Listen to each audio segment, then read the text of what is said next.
Promesse d'amour. C'est mon 5e livre paru chez Lansuite. Comme le titre l'indique, il va être question d'une promesse. Cette promesse a été faite par la narratrice, qui s'appelle Alice et qui est conteuse de métier. 2 ans auparavant, elle a rencontré un peintre avec qui elle a ébauché une relation. Elle était troublée, mais il ne s'est rien passé de concret. Lors de leur dernière rencontre, elle a eu l'idée de proposer un pacte.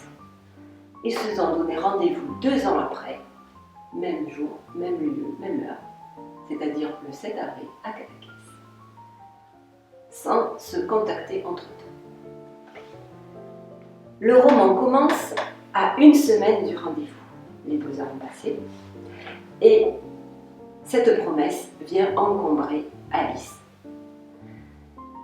Elle a bien d'autres projets en ce début avril, mais elle n'arrive pas à se sortir de la tête cette promesse qui la culpabilise. Alice a trouvé un équilibre dans une vie à 2 faces.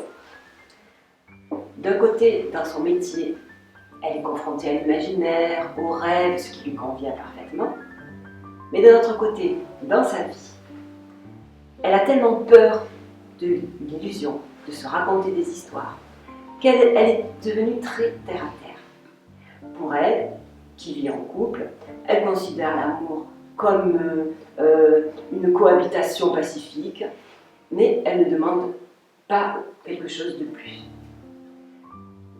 Et cette promesse va venir ouvrir une brèche dans cette logique et elle va venir la perturber. Promesse d'avril est le 3e volet de la trilogie sur le désir, l'amour, la gourmandise et l'art, qui a été initiée avec le 1er tome, La Pomme d'Ève, puis le 2e, Au bout du conte.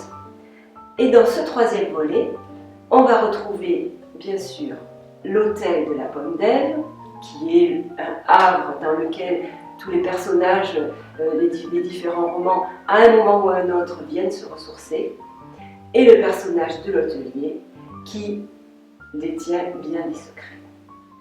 J'ai ancré mes personnages dans notre présent, avec pour beaucoup des désillusions, des pertes de repères, et grâce aux lieux chargés d'histoire, ils vont cheminer jusqu'à ce qu'ils retrouvent le goût du beau, du bien et du vrai. Comme en musique ou en peinture, ces 3 romans sont une variation autour d'un même thème, celui du désir.